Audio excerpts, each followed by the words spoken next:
not banned. And ZDZ loves that champion. I was telling you, he's a bloody fighter. He loves to just go tooth and nail in his top lane matchup. He loves to do that on Rumble. And with Galio being banned, that really has been the counter to Rumble that's emerged, and one that I think is really, really powerful. So that being banned out on 3, I know you called out Knight, and rightfully so. His Galio is legendary, but that is something that's being played more commonly top, or it's about 50-50. Yeah. If a Rumble's picked, I expect it to be top. So that, for me, really signaled that it is a Rumble opener. And now we'll see where BLG goes. Mobility in the solo lanes, a little bit more important to try and get around that equalizer. And set up for the Rumble for EDG, something to look out for now in draft. I was talking with Alk last night a little bit about draft priorities, and we've been seeing kind of differences between teams. Sometimes you get the bot lane picked in the first 3, where you have kind of initial priority in that term of what you want to get down there. Sometimes we see it fall to the second phase as well. Here, it looks like we're going to get it right off the bat for BLG. At least there is a lot of flexibility between these 2 picks, but we'll see if they want to play with that flexibility as well. Yeah, and overall, we talked about some mobility going up against that Rumble. Corki, Valkyrie, that's going to help with that. Zyra, though, someone that is going to be vulnerable. And again, setup is what we're looking for now for not just the Rumble, but also the Victor. The Victor scales very well throughout the game. Been a very high priority pick, even after the micro patch. So, curious now. Of course, they do have the option to put the Corki bot if they want to counterpick Victor, but frankly, we've seen it much more mid, and I think the pick is a little bit more favorable mid for me, especially with that Varus being locked in. I'd put the Corki mid, accept that matchup against Victor, and try and find something else into the Varus. Yeah, it does feel like EDG kind of got the pick of the litter. I mean, this is why you go blue side, because you do end up getting some good advantageous picks in that regard, and they are going to have a very powerful draft to start us off at least. The Fiora Hover, get out of here. Get out of here. You know we just got to pick Cassante. I just get locked in, though, for mid, so he'll be taking that into the Rumble if the Rumble is going to end up going top lane, which we expect it to. We're in the second phase now, though. Some jungle priority going to be focused on here from BLG on that red side. They ban away the Zin's out. Do like the Zen pick that can really get up in the face of Zyra and Corki as well to help assist Victor in that mid matchup. Expect EDG to take away some of the marksmen that might be good against Varus. I think a Jhin ban would be warranted here. Can proc the Zyra plants really easily with that Deadly Flourish, and has a lot of range where you are immobile in a Rumble, but you might have the range to actually help set up a lot of the damage that BLG is already showing in this team. Is BLG has just been having a ball on stage today. I feel like all 5 members that's have been dangerous, man. That's dangerous. When this team is vibing, they are ruthless, and you get to watch a lot of the comms and stuff from this last year, and it's crazy how much. Yeah, how much they can destroy people while they seem like they're having their funnest day at Disneyland, right? Like they are literally just guffawing while they kill everybody on the rift. It's just hilarious to me. We do get a little bit of a different focus as the final bans do come through. It is the Wukong to continue the jungle focus for BLG, but it's the Yone actually going to be banned away. Not trying to give that one over to BLG. The Yone ban is curious to me because that at least says that EDG thinks that Corki Flex is still valid. Might be an option. So, again, I see that Varus, and I don't like Corki at all in that matchup. Corki is someone that can lane bully, but up against Varus is the one that can push you around in lanes. So, I think like putting Corki either. mid I'm not gonna makes lie. a lot of sense to me. MF, I mean, you are throwing, showing 3 squishies. You already have set up with the Zyra, and a lot of damage in Zyra Corki. So I actually like the MF. I feel like it's supportive. Yeah. But I just feel like, couldn't you just pick Braum? I mean, we've been seeing that as a big answer into MF, though. And even last night, we saw it actually do so much work into the MF. But it's obviously all about timings and execution in that regard. Yeah. The Rel is going to be the answer right now, though, for Wink. I love Braum in the MF, but playing Braum and a Zyra feels like hell. So I think the Rel and having that really big opening engage to help set up the Victor and the Rumble makes a lot of sense to me. And if you have Viego over the top, now this game becomes a game about resets. Viego, for me, is a champion that actually really excels in the Fearless Draft format. Not for game 1, but for games like 2, 3, 4, 5. He just scales because a lot of the good answers to him get removed. And so, interested to see him in this draft. I think it fits. But yeah, we round things out with Alistar. We were cooking the whole time, man. We were cooking the whole time. BLG was cooking some stuff up, man. They got the way Zyra jungle, but then going with the support at the last bit. I think I don't like the support matchup's going to be interesting. That's what I was going to say. Obviously, we were talking about Wink's Alistar earlier, but into this comp, it feels tough. It's a handshake and a rel, but you get toasted and roasted by Rumble Victor Varus. So this pick for me, big priority on making sure that Viego, he cannot get a clean reset at the start of the fight. I think On's job is to help disrupt Viego going in, because outside of that, I don't love how he interacts with the rest of the champions in the game, but should be okay for lane, and should be good at making sure that Xiaohao doesn't get a clean fight. Last night, we got to see a Viego. It was the closest game in the series for LGD, and it looked real good once you start getting that ticket to Reset City. But we are resetting our pace and getting into another best of 5 of the LPL. This is a Group C bout. TT has already won their first series in this group. We finally get to see BLG and EDG take to the stage, and we get to see BLG the first time since deciding on what this roster was going to look like, since we didn't get to see them in Demacia Cup. It is a would-be world champion in 2025 versus a rebuild for a legacy organization in the LPL. And we'll be getting into the first game of this best of 5 Fearless Smackdown here very shortly. And we've got some interesting picks. We've got a lot of potency in the jungle position this time around, especially looking at that Viego for EDG. And it's about putting your best foot forward here in 2025 and try to take one of your 3 best of 5s.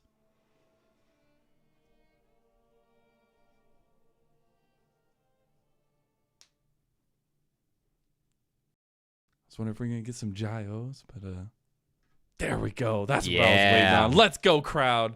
My favorite part of all of LPL. I was waiting on it too. I didn't want to, like, just awkwardly sit here. Yeah, dude. There we go. There we go. There we go. To be in those arenas. Obviously, I only had gotten to go to Xi'an, but it's just different, man. It is electric. The walls shake when people cheer. Like, it is so incredible, and the fact that every single team in the LPL has a representation from their community. Maybe it's bigger, maybe it's smaller than others, but the fact that we always have cheers, we always have gyos, it's one of my favorite parts of being in the LPL. And I know EDG hasn't had the success of late, but you properly highlighted a legacy org that has had a ton of success if you go through LPL history. Dude, I was talking with Alec about this last night. I'm pretty sure LPL has just decided that top lane is bot lane now, because we just see this like every single game. I don't know if there was just like a calculation made that it's just more efficient to have them already up here for like the grub take or something along those lines, but it is consistently just a 2v2 in the top lane. I was going to highlight grubs being a big part of the reason why I think we're seeing more of this, because grubs were not changed, and in the Worlds meta, we really kind of figured out how OP grubs were. Like, a lot of games were decided about who gets grub advantage, and then how hard can you snowball that advantage in the map while plates were up in those few minutes before Baron spawned. I think that with Otacon spawning, it somewhat can swell. Like, we haven't really seen the impact it has on grubs. I think the biggest thing is that Rift spawns a little bit later, and that's a big objective that is going to pull you away from those 4-1 splits in the side lane that we saw just destroy turrets with grub advantage, where you're just playing half the map and winning because grubs, you have more grubs than the other team. I think that's part of the reason why we're seeing this 2v2, but frankly, maybe a bit of a prediction here from EDG, since I think Cassante in a 1v2 compared to Rumble in a 1v2, Cassante is okay with lower resources and would be able to absorb more. So for me, this is EDG kind of predicting, hey, BLG is going to pull the swap. It's good for their team. We can match. And I think that's pretty much how the handshake has been going in almost every single game. At least we get a little bit of action early on between the two junglers. Xiaohao will not be very happy with that trade. And unfortunately, his top lane is just being pressured in here by Elkanon. I love the pop shots you can have with the MF early. Credit to Wei. I really like the path that he took here. He has priority in the MF Alistar lane with how strong MF is early on. And by just showing, he forced Xiaohao to smite the Gromp. So now he gets access to both crabs, as he didn't smite the first one, has smite up for the second. Xiaohao will have smite up if he wants to get in and contest this, but he's just going to be late. So Wei, with the path that he took, able to get a double crab and a really nice start on the Zyra. I don't like to look into kind of, I guess faces and reactions and stuff, but Xiaohao's definitely not looking too happy with how the early game's going. And that's because as a Viego, you truly do need to have a kind of leg up in a lot. You always have the resets. You always have a chance to be big in team fights if you can play around that. But typically, successful Viegos are able to put pressure early and consistently. Yeah, I think that's a good highlight, actually, Mazel, because this is a matchup where you are on the back foot. You can't do that. It's so hard to clear faster than Zyra. And Zyra is able to play pretty good defense against you as a Viego if you're able to get in. Other matchups where Viego's into melees, because of the passive he has and the multiple stacks you can get on the W and Q and the autos, he actually can win a lot of skirmishes early, but just not against Zyra. So, again, really good use of the priority and just the clear speed that Wei has on this pick to get a bit of a lead. Now, we do have the lane swap back. Elk and On down bot around this dragon, but you can see Wei, dragon has spawned, but he's making his way up towards his camps that are up on the top side. And you got to imagine that grubs are going to be on the menu for BLG. So we were talking about grubs. We were saying, oh, maybe bot lane's at top lane. Well, they went bot lane now, Cubby. So where's the logic? Well, no. You know, MF strut it's a heck of a drug, man. We're just going to strut around the map and try and get tempo where we can. Ooh, ZDZ on his rumble here, doing some work into bin right now. Has a serious health advantage and is working back up his overheat. And right now, at least, Casante's not going to be too happy in that lane. We do have those grub spawn. Yeah. Dragon is already up. We wonder if we do get a trade of any sort. Bin's channeling recall right now. If he finishes this, then it does bring in a short window where Xiaohao should look to get at least one grub as he's sitting on a control ward. A little nervous. Wei can, of course, check this brush with the plant. Nice of Knight to come over and try and help him secure this, but oh no, oh, he just overextended there. He really wanted that control ward. He'll get the flash out of Angel. First blood for EDG. I'm surprised that Wei didn't just prep a plant in that brush. Yes, the ward was down, but with the control ward, you don't get permanent vision there. If you drop a plant, you do. So I think a big mistake there from Wei not to just drop a plant in that brush would have been able to find Scout Viego. Instead, Xiaohao gets the jump on Zyra. The one way that you can actually win skirmishes in this matchup. Really big that he was able to pull that off for EDG. That's the kind of stuff you don't want to see a consistent jungler do. The sad part is we get a little 2v2 in bot side. On's going to get a little bit tanky there. Try to fight back into Assum. You have Wei coming down. I'll talk about Wei's point later because now Assum is in just a heap of trouble. Not even going to burn any summoner spells. Just goes down for it. And Wei was already up almost 10, 15 CS over Xiaohao when he took that fight. He was literally so close to level 6, and now he loses a lot of that momentum, but is able to gain some back with bot lane. Yeah, good play, and really EDG, they're not respecting the cross map. Their jungler, Xiaohao, just made a great play on the top side, was still on the grubs. I think they were trying to get that wave in, but it was late. Wei skips over his camps, makes his way down south, able to pick up that kill. Will be first blood, that feat of strength, as you can see highlighted on the bottom of your screen, secured for EDG. The epic monsters are split early on, so that is 1-1. So first tower going to be that next big one to pick up if you want to secure those stronger boots for the rest of the game. That's super important as well. As hey, at least we still have the gameplay on the screen. You don't have to see our faces; you get to see some of the gameplay. So you see me locked into the main monitor here. You know, that's where I keep the game. We gotta focus up. So we have another thing that we have to talk about, obviously, in the new season that we haven't really brushed on, and we already see parts of it going through, is the feats of strength. I like to call them feat of strength with 2 E's, but it is F-E-A-T-S. Yeah, Alk hated me when I said that last night. Thank you, Cubby, for supporting me. I mean, but there is, most champions have 2 feet, and there are more than one champion on each team. So, I mean, I don't know. If it's Professor X, if he's in the game, is it Wheels of Strength or Wheel of Strength? Who knows? The biggest thing is you have to get 2 out of the 3 feats to get a boot upgrade as well as stats. So we're going to see if that continues to be anything, as Assum will have saved his flash and is able to survive there. They do both make it out alive, even though BLG have been putting a ton of pressure on this bot lane 2v2. I do think it was correct on the first gank for Assum to save his flash, and props to him for saving that and then using it to get out here, as that was the right call. That said, pressure for BLG's bot lane is up, and I'm curious if they actually use that to make a swap, as with Elk getting this wave in, has the option to fast push this next wave after getting a plate. Oh, it's a cannon wave. We'll take a little bit for him to get that down, but he, with Strut, can take this wave and move. So tempo will be in favor of BLG. And you got to imagine with the 3 rubs being taken by EDG, they want to contest the next spawn. What we were talking about earlier on with grub advantages, it's really important that you're not giving over the 5 or 6 grubs to one team, because then the 4-1 split map where you just pick a side of the map, commit to it, and melt those turrets because you have the grub advantage, it's so hard to answer. Oh, BLG going right back bot lane, but on misses his head, but pulverized. Wink stops him with the shattering strikes. And now you are looking at a little bit of turret plate action here, but you already have that first blood secured by EDG, talking about those feats of strength. The other ones are 3 epic monsters or first turret. So if EDG look to get first turret anywhere on the map, they can absolutely claim those, but they're very far from that in any case. And BLG are coming right back to the well here in bot lane. And they still have the potential to bully with that early kill that went over onto the Varus. Alk, big CS lead, has that BF sword, which hits so hard with the MF at this point of the game. Is Wink not going to stop that one? It's just going to go for the Stranglethorn there. I don't know, BLG. That one looks a little dicey to me. Isn't going to pop the Unbreakable Will there, so he will still have that up. Now you get the 1v1. Ben has decided to give ZDZ a taste of his own medicine, and just is going to get the flash out of him. So that'll be returned to, no doubt. Importantly, though, ZDZ holding on to that ultimate.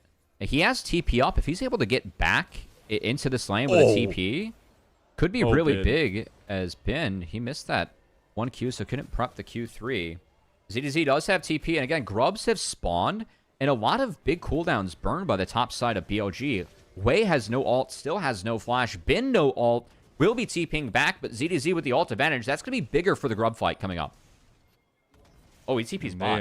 Yeah, that's, I guess, in response in some regard, but the grubs don't like have already been started. Yeah, TP is coming out now as well for Ben to rejoin the fight up here, and they're just going to give the grubs. They got one of them, though. Xiaohao got one. Yeah, so it's 4-2, but I really feel like if ZDZ were to TP back, yes, they would be losing a lane of XP and CS, but you get the 6 grubs, and then you can really use that to push BLG around at this point of the game.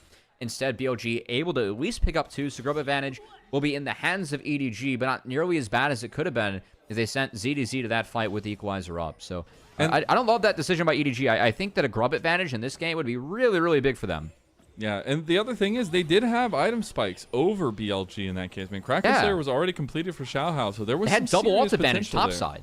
Yeah, both ults were up topside. Wei's flash was coming off cooldown, so I think EDG, if they sack that bot lane, go for that play, would have been really big for them. But hindsight is 2020. EDG in the state they are now. Very even game, even though about a 1,000 gold lead for BLG. 12 minutes in. We will have another dragon coming up. BLG been trying to stack those up as quick as possible. Also trying to help themselves with that epic monster count here. And it looks like we're getting ready for a tussle down here, Cubby.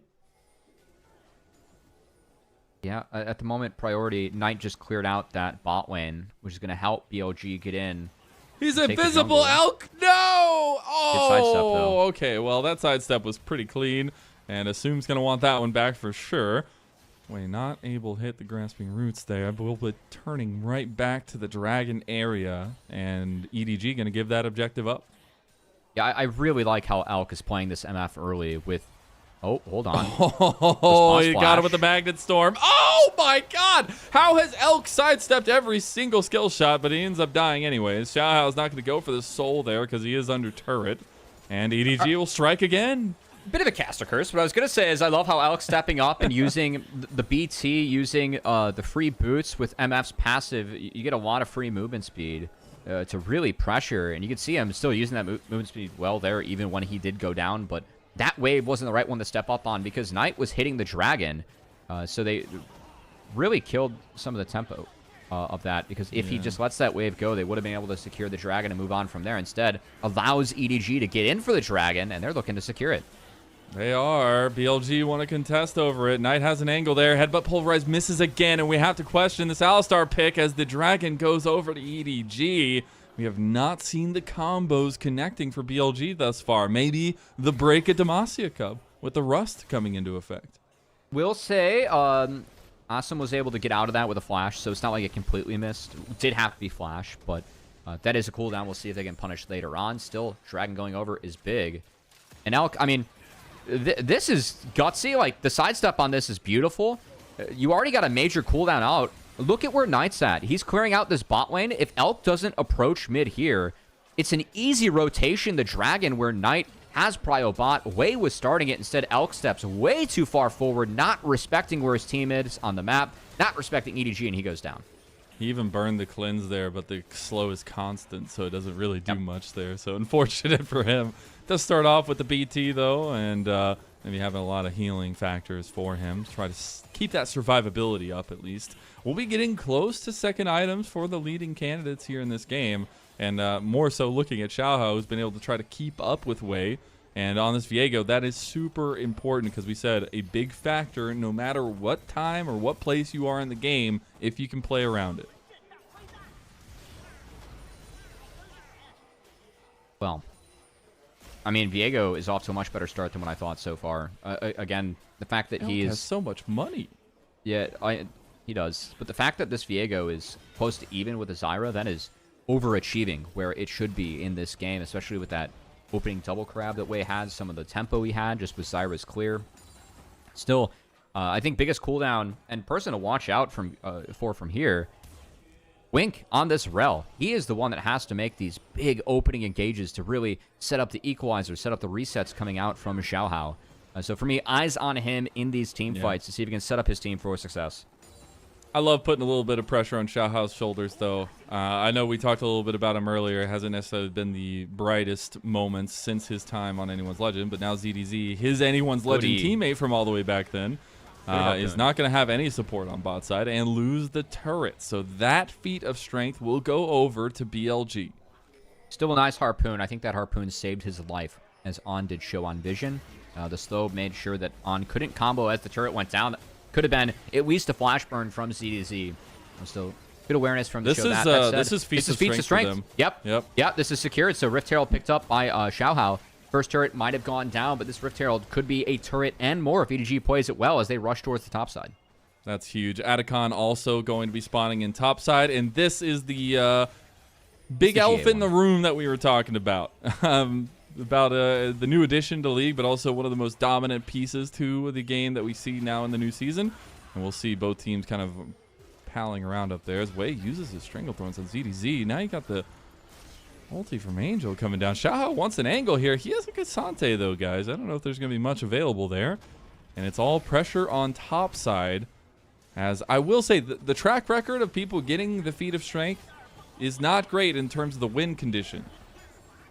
It doesn't mean an auto win. It just means that your boots are better throughout the game. You have the option of course, buy the tier 3 boots, which is nice, but it's not like it's a game-ending buff or anything like that.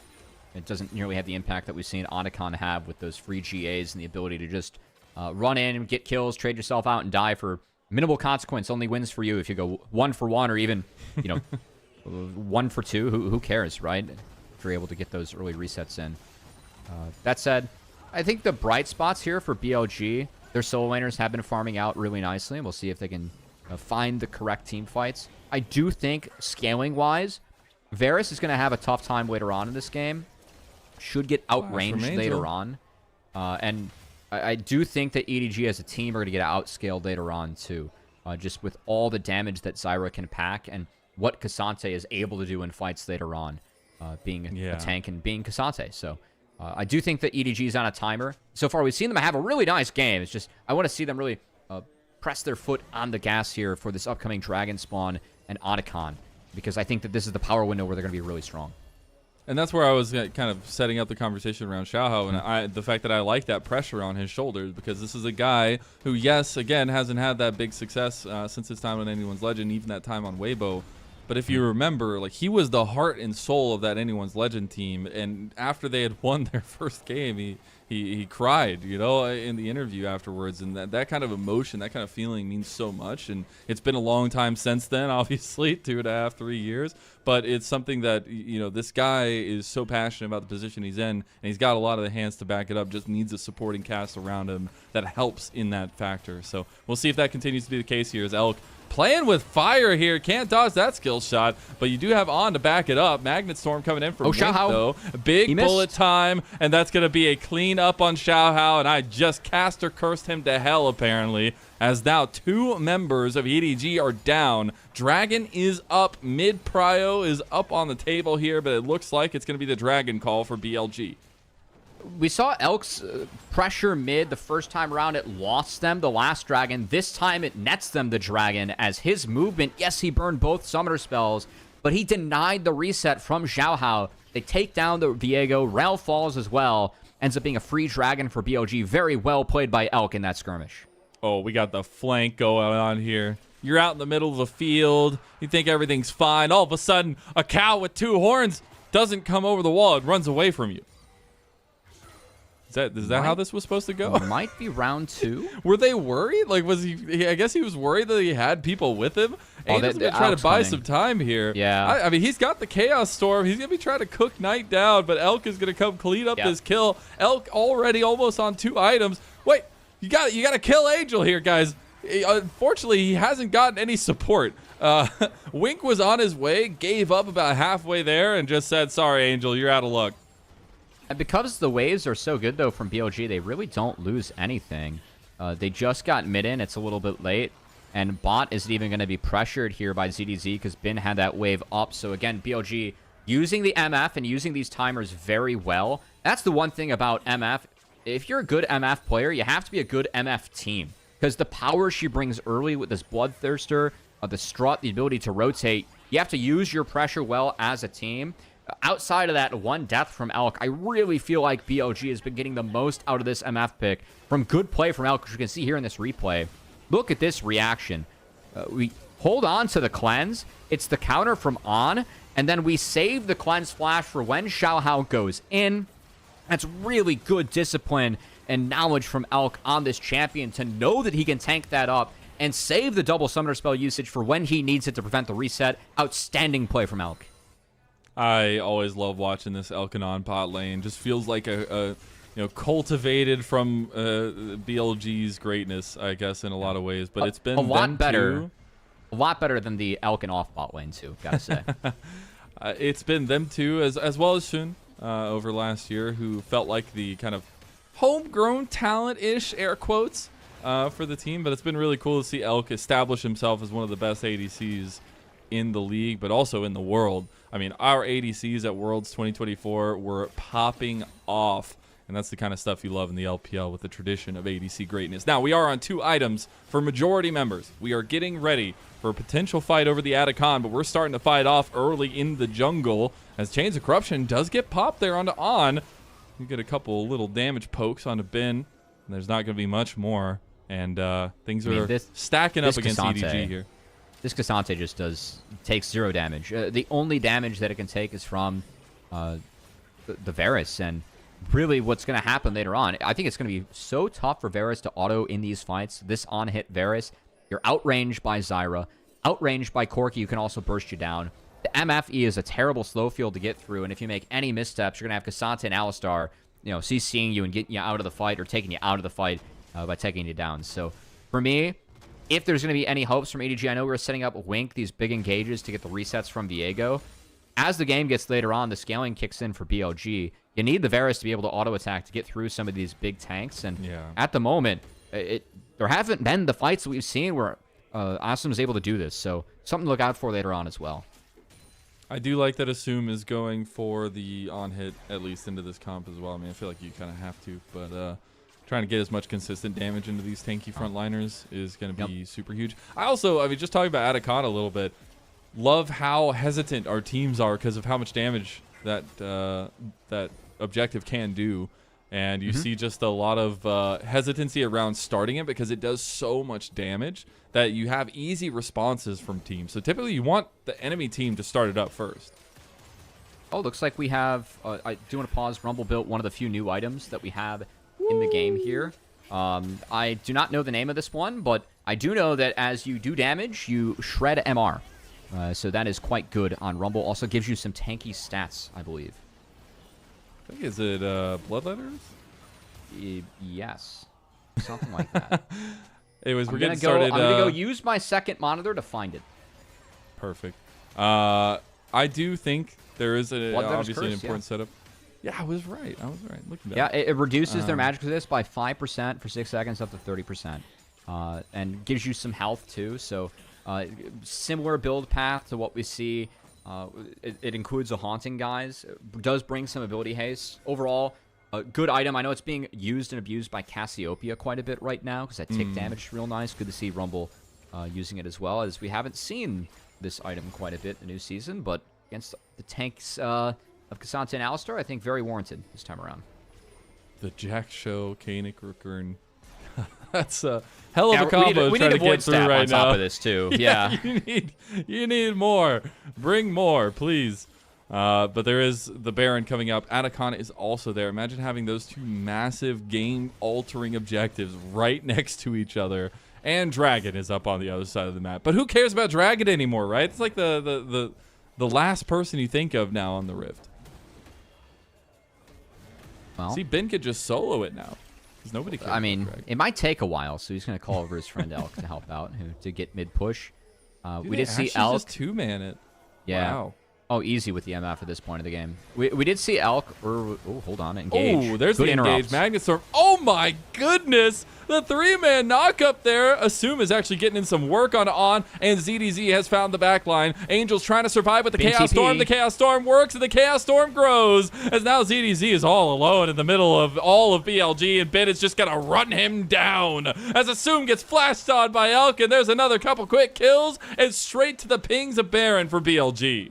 They go to Assum didn't have ult because Elk got it out for free in a mid-skirmish. It was just an E that forced the ult of Assum's Varus. No option to drop the Chain of Corruptions in that fight. I don't know if it would have changed it, but man, for me, the big game changer there. Talks so much about Wink finding the setup. You know what? They found way the #1 target, but on his ability to disrupt that engage from the Rel and Viego. That's what won the fight for BLG. For me, before it started, and was going to secure them the Otacon. And we talked about the Alistar in Trafford. We're not super confident in it, but hey, you make the big moment happen, it all works out. Yeah. Yeah, all eyes on, because Wei missed the root, but on just a perfect flash, headbutt, disrupt, really split the fight up, made sure they took down the Viego first, so no resets came out from Xiaohao. And frankly, from here, it's not a terrible fight from Angel or Assum, but all the damage that Knight brings, it forced them both low. Bin's TP was perfectly placed as he was able to get on top of the Rumble, and Assum gets chased down in the back half thanks to Elk flashing forward and utilizing the stress from MF. That movement speed diff coming up big there. As BLG find the fight, find the Otacon, and now let's see how aggressive BLG wants to play this. So, if you haven't seen what the Otacon buff does, it is a mini GA. You only give over 100 gold for this one when you die, but you instantly reset back at your base. So playing aggressive is the name of the game, and taking engages is how they're going to play it. We'll see if they actually want to collapse here on this mid lane play. They do for EDG. Have some warding on both sides, though, to keep them safe. They've got a little bit more time with this buff. I know we went through the replays. Angel just gets blown up. Oh my God! I mean, they didn't even pop any of the GAs yet. This is just absolute domination. The all-out comes through as well, and Ben cleans house. BLG have turned on the gas and lit it aflame. That wasn't the hot start that BLG was looking for, but this end looking like the BLG that we know and expect to see for 2025 as Angel just got completely blown up by Knight in that fight. My goodness. I mean, it was like 100-0 in an instant. And Knight's just chasing down Xiaohao now. Knight, the man himself, just making it happen. Knight was farmed up. They gave him that turret down bot. The first turret for BLG. Knight, as Knight does, pretty quietly amassing a lot of econ on himself and making good use of it later on. He may not be done. He got the kill. That's just disgusting. He's laughing. He's back. I mean, he's only worth 100 gold. Oh. He's only worth worth 100 gold. He gets the pick onto the massive carry, and he gets to come right back to the fight. This has been the most dominant thing about the Atacon buff, is how you use the TPs in synchronicity with the resets there. And BLG in one fell swoop, they were only 3, 4, 5,000 gold up. Now they're over 10,000, and it was all in just one series of events. Atacon buff no longer up for BLG, so they're going to show a little bit of caution ending this game. But, man, vintage BLG, seeing them play a close game, get one advantage, and just blowing that lead up to seismic proportions, being up 11k gold now. One Nexus tower down. I will say the Nexus turrets, they do respawn in the new season, so we'll see how quickly BLG can end from here. But let's take one more look at the night show. As using the rockets and the phosphorus bomb. We don't even get to see the Angel kill. Oh, it was the control ward on the other side of the wall. Found Xiaohao. Wow. And the auto attack was able to sneak in. He snags the red buff, deletes that as he's a fed Corki, and then trying to get out. Knows that there's a control ward, which he gets around, doesn't walk over, and just able to get enough damage down to take down Assum. And of course, here he's respawning, had enough time to get some chuckles in, drop an emote, a TP, and get back. And now Bin. Action continues. He's in 1v4 territory right now. All right, gets the Magnet Storm there. Gets taken down by Xiaohao. And now, who is Kasante? Going to be looking for maybe even more. But things getting so close to the edge for Xiaohao, but not able to find consistency. And unfortunately, that's the state of the game when you're so far in a deficit now against BLG as a Viego. Assume, I don't know how you got there, bud, but you took a wrong turn. And he's just going to be run down in the alcove. This is a couple times now that we've seen it. Xiaohao wants to try to do something to back them off. Oh, my God. EDG are just like, do you hear the crowd? The crowd is having a blast with this one and the shock factor. And Elk just sits Xiaohao down. Knight's going to take down Wink. We see ZDZ getting chased by Wei. Oh, my God. What does Clear Love think of this game number 1 in the background? Because this is chaos. It is, but it's somewhat controlled in BLG's favor. It was, Bin just sacked himself to open that all up for the boys, right? That's 100% was his game plan going in 1v5, yeah? I think. Yeah, absolutely. Yeah, Ben forgot a little bit more MR than armor in his kit. And 1v5, takes a little bit more damage from the Viego and the Varus than what he would have liked, but still, they've destroyed every structure. The Nexus turret still could respawn. You can see the timer. It's getting close, but we'll see if BLG can end before that comes back. You know what's really cool is we have the opportunity to name a play after another player now. It doesn't come on very often. And speaking of, he's going to try to get the counter engage. Wink just gets bursted down now. There's too much gold on the fact of BLG and Angel not just being ran down. Look at Bin. He's just popping off and delivering some kills tonight on a silver platter. The equalizer is not going to be enough. Now Angel comes out, tries to get the resets there on the way. He's not. Oh, he finally gets the burn with the laser, but he gives over the kill anyways. And it's coming back. Can't take it down, but look how many minions they have, bro. Guys. All right, now it's gone. That was interesting. That was weird. All right, well. Noxus go crazy. I don't know.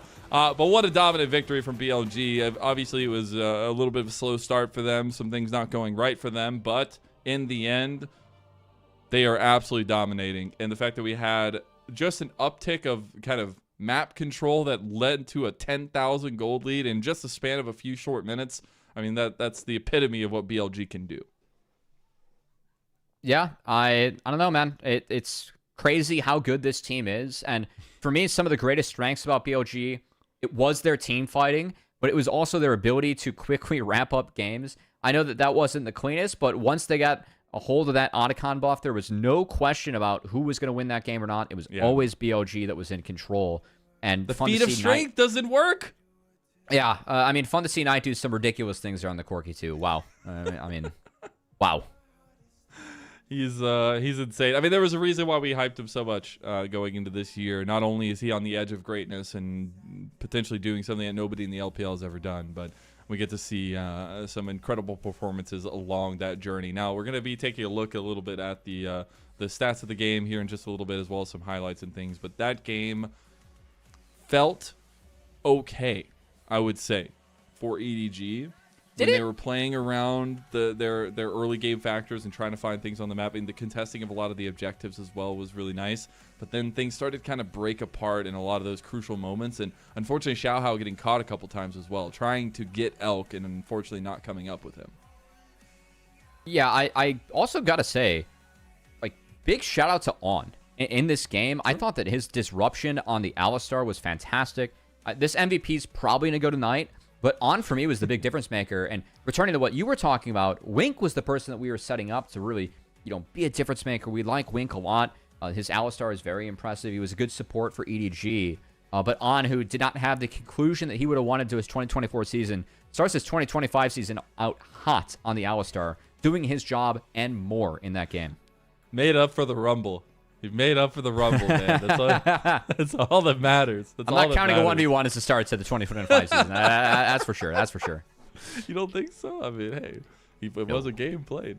No, and I think we also got to see, I don't think to the most extent, but we also got to see what Wei provides for this team in terms of his direction. The Zyra, a little bit different than what I would expect, at least in a lot of ways from Wei, but his early knowledge in terms of where to go on the pick and to provide a little bit of that pressure around that mid lane central, but also keeping tabs on Xiaohao for a lot of that game. It was pretty nice, but that control style is what we're looking for him to grow through the rest of this year at least.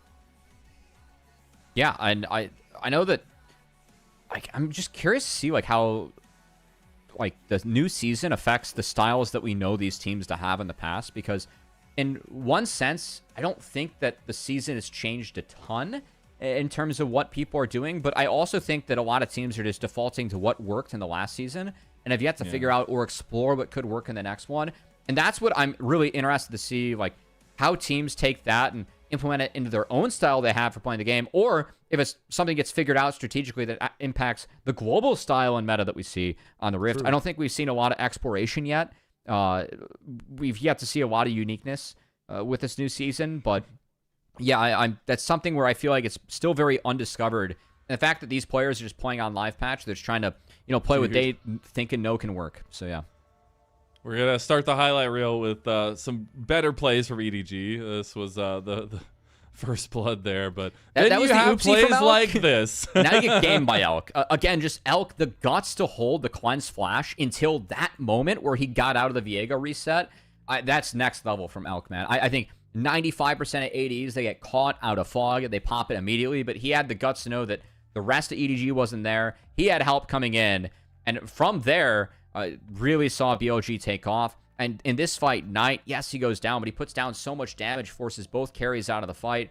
Assum gets chased down later on because his ult was bled from Elk, who just walked at him in the mid lane and forced Assum's ult, which, I don't know who's going to get MVP. I think you can make cases for Knight, Elk, and On.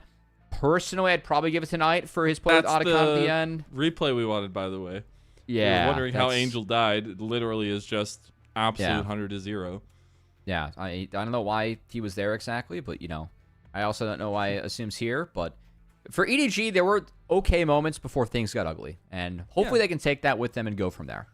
I think so, too. And maybe try to find a little bit more of a consistent team composition. I feel like there was maybe a little bit of finickiness. I know Xiaohao is a very good Viego, but trying to find something that's maybe a little bit more consistent against Wei and Zyra. But maybe that comes into play with the draft style that BLG presented and trying to play with some of that flexibility and stuff. But the good thing is you don't have to deal with these comps ever again in this best of 5 because it is fearless. So all these champions will not be available in that next game. And honestly, our ADC pool is going to be very interesting. And that's what I've been really, really curious about, is how far deep into that pool we go. But especially with the focuses that we've already seen in this series, actually, it's going to be very, very interesting. That's a good point, because I think the one thing that's been really unexplored at this level of play is actually the Mage's bot. Because in solo queue right now, Mage's bot are really, really strong. Yeah. Of course, when you go late, having that traditional marksman, that's going to be your best setup to win games 25, 30 plus. But we've seen in solo queue that more than just Ziggs is very playable bot and doing really well. So I want to swing. Curious if we're not expecting to go to game 4 or 5 here, but if we do in some of these series, I'm wondering when people start to bust out those picks. Yeah, it's going to be interesting to keep tabs on if we get to that point. But the player of the game's coming up soon. And I think if I had to put my vote in, which I don't get to, I think it would have to be Knight. I think Elk is the next runner-up for me just because of some of the pressure and the baiting that he was able to do in mid lane. Provided a lot of pressure. But that's, again, a hard conversation to have every time, usually, at least this BLG takes to the Rift, because this is a super team in the LPL. This is a team that won back-to-back championships this last year and is a team that is full of some of the best players in our league, and in a league that is full of some of the best players in the world. I mean, this league is filled with some of the best players for the best teams in the world, but at the moment, no one's better than BLG. With this roster, and no one's better than their mid laner in Knight, who I think is my vote for MVP of that game. It took a little bit for him to really have his impact be felt, but once it was next level for BLG as Knight, especially with that Otacon play that he made, the 1v2, I think that sealed it up for him. Would have given it to Elk if it wasn't for that, but got to honor Knight in that play. Yeah. I do hear the music, so hopefully we'll be getting that here shortly and see who that is going to be.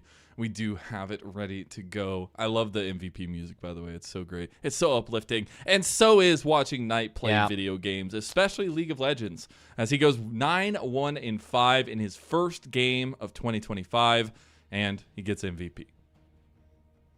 Yeah, that was kind of a no-brainer after we saw some of the plays here later on in the game, as I mean, just solo forcing out. Most of the other highlights were also him. Now we get to rewatch them. I even missed that he caught the Chains of Corruption in this. Like, even this fight where he goes down, he still takes both carries out of the fight. Like, this is a good death from Knight with how he played this one. I think only way he could have played it a little bit better was saving that Valkyrie, because that's what got him caught in the Victor Stone. But still, forcing both carries out is fantastic.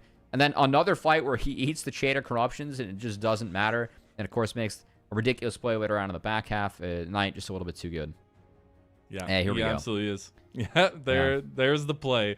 There was a lot of this, though. I just think you give a guy like Knight the Atacon reset, he's just going to play with your mental, man. Like, the fact he still gets a Souvier where he's worth 100 gold, and that might have been the most important person in the game. I don't know why they cut all that. You got to speed all that up. There's like 3 plays back to back to back like that he just made that were just utterly ridiculous. Yeah, they cut it away from it, but just speed it up, man. This guy was putting up filthy gameplay once he got the Otacon. So, yeah, really impressive to see from Knight, and we'll see what else BLG has in store for us, and if EDG can bounce back pretty soon for Game 2. There's a 1-0 lead for BLG in this best of 5. We'll see if they can continue that. But before we go to break and get ready for game number 2, as you may be aware, this is an entirely fan-run project. You'll be seeing the chat posted in the Twitch chat as well, but this is all from the passionate individuals that are coming here and providing their time, their efforts to make this thing happen, to give the LPL a traditional style broadcast that we feel like it deserves. And if you feel passionate about it as well, if you want to support us, help bring new things to the broadcast, we do have a Ko-Fi. We'll be getting links into the chat as well. You can go and donate. The funds that we do get from Ko-Fi will be going straight to broadcast editions, to paying on-air staff as well, and talent and content, which we'll be having coming in the future as well. So please, if you do have time or at least funds, support our Ko-Fi, and we'll be able to bring you some awesome stuff. There's also some perks as well. You get exclusive access to some of our early content. You get, as well as being able to ask questions for the interviews and be able to be a part of the LPL. It's been a lot of fun to be a part of this, and we're only just getting started, but make sure you support us as well. Thank you all, and we'll be back after a short little break for game number 2.